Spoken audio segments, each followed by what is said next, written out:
Hi, this is Dr. Rob C. Thompson bringing you 5 legendary occultists you should probably know.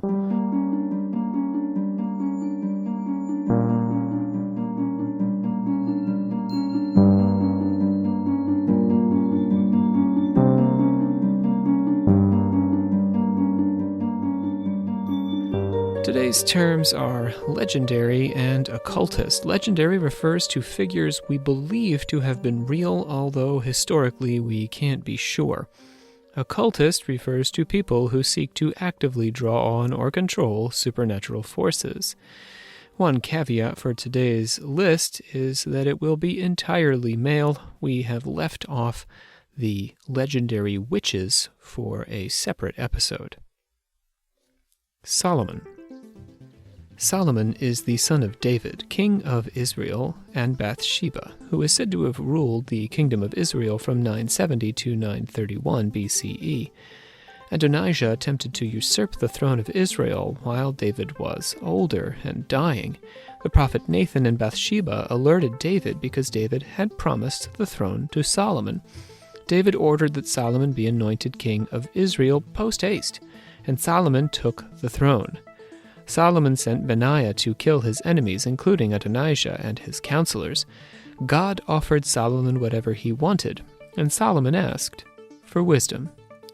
In one of the most famous biblical demonstrations of this wisdom, 2 prostitutes came to Solomon. They had both had babies, but one's baby had died in the night.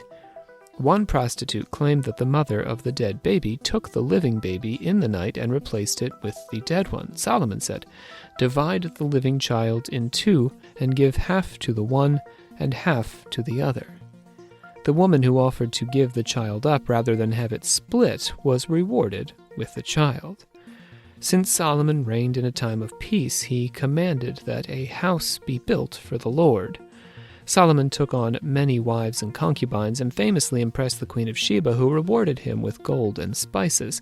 His love of women ultimately got him in trouble when these women, or one in particular anyway, persuaded him to worship foreign gods.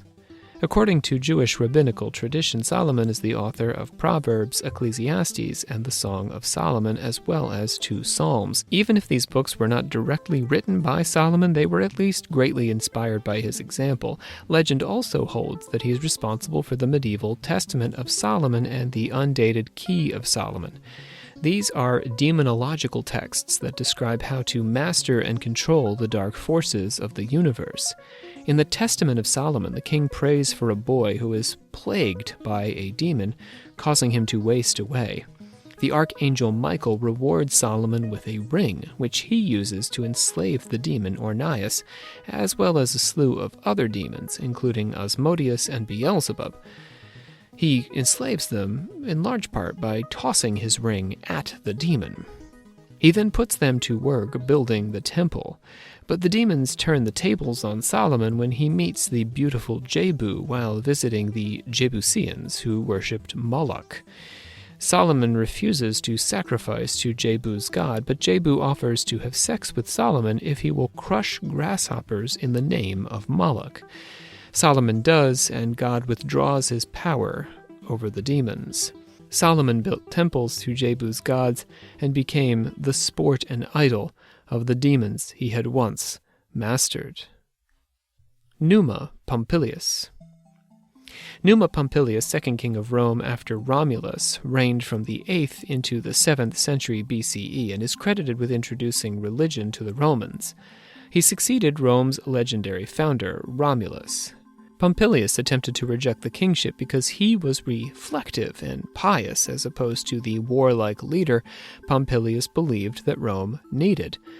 Pompilius is credited with the creation of the Roman calendar, instituting the Vestal Virgins or priestesses of Vesta who preserved the sacred fire essential to Rome's security, also creating the office of the Pontifex Maximus or high priest in charge of state rituals, and also finally, with developing the central teachings of Roman augury. Romans developed a code by which they read the intentions and inclinations of their gods, which included the flight and song of birds, the direction of a lightning strike, fits of epilepsy from among participants, etc. These were the signs of augurs. A college of augurs developed as a state-sanctioned way of interpreting the god's will through these various signs, and this body became increasingly secretive. Augurs were kept on hand for important public and military matters. Numa Pompilius was directly inspired by a variety of divine sources, most significantly the nymph Egeria, who taught him about the law and also about ritual. According to legend, he authored several sacred books which he had buried with him so that the traditions he promulgated could be passed orally among the priesthood, a system he felt would result in a more faithful interpretation of the religion. In 181, the books were said to have been unearthed by two peasants digging in a field who happened across two stone coffers. One was empty and the other contained 14 books divided into two bundles. The books were shared around, determined to be a threat to Roman religion, and eventually burned. Lao Tzu. Lao Tzu is a founding figure of Taoist philosophy. He lived during the Warring States period, or the Summer and Autumn period in China, also known as the Axial Age, roughly 600 BCE. The Axial Age was a period of philosophical flourishing across the globe among completely unrelated individuals, including the Buddha in India, the Jewish prophets, and Plato in Greece. Lao Tzu is the author of the Tao Te Ching, one of two originating Taoist texts. The second text is the Book of Chuang-Tzu, composed by Chuang-Tzu shortly after Lao Tzu's lifetime. Lao Tzu taught the Tao as the way of nature that is before the corrupting influence of civilization, or the rites.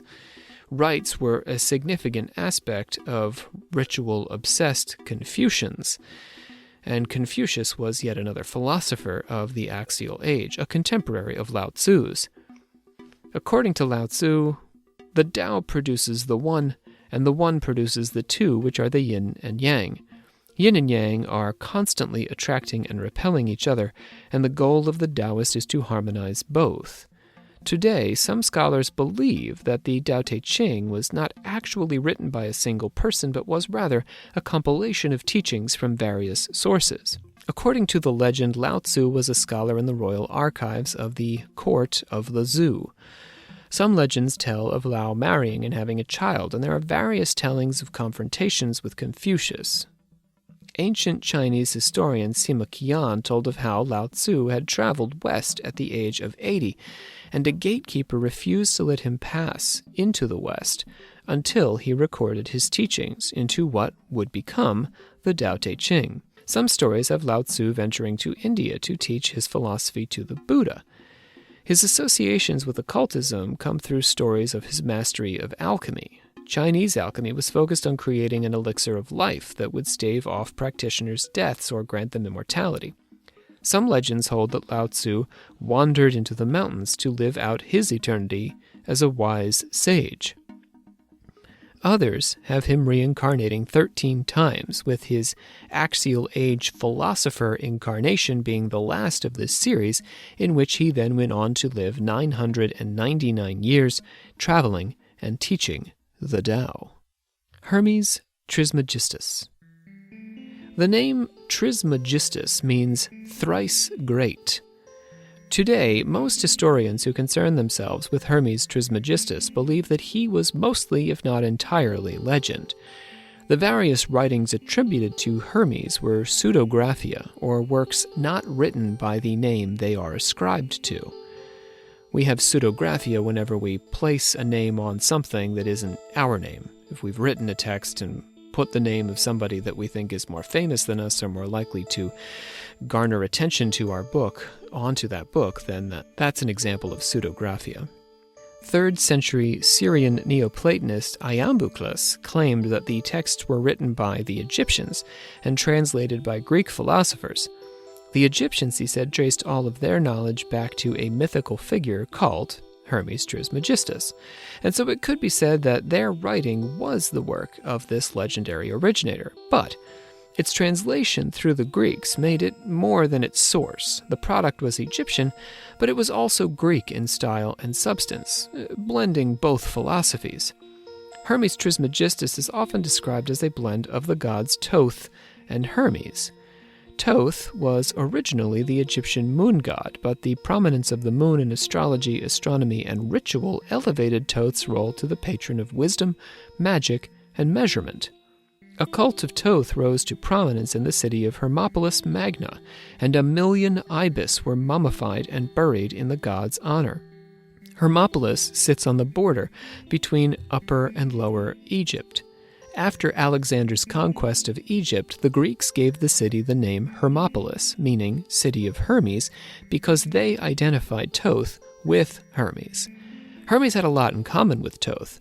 Hermes was the patron god of shepherds, gymnastics, and oratory, linking him up with Thoth's connection to language and wrestling. As the messenger god, somewhat akin to Thoth's role as scribe, Hermes was also a patron of merchants and thieves.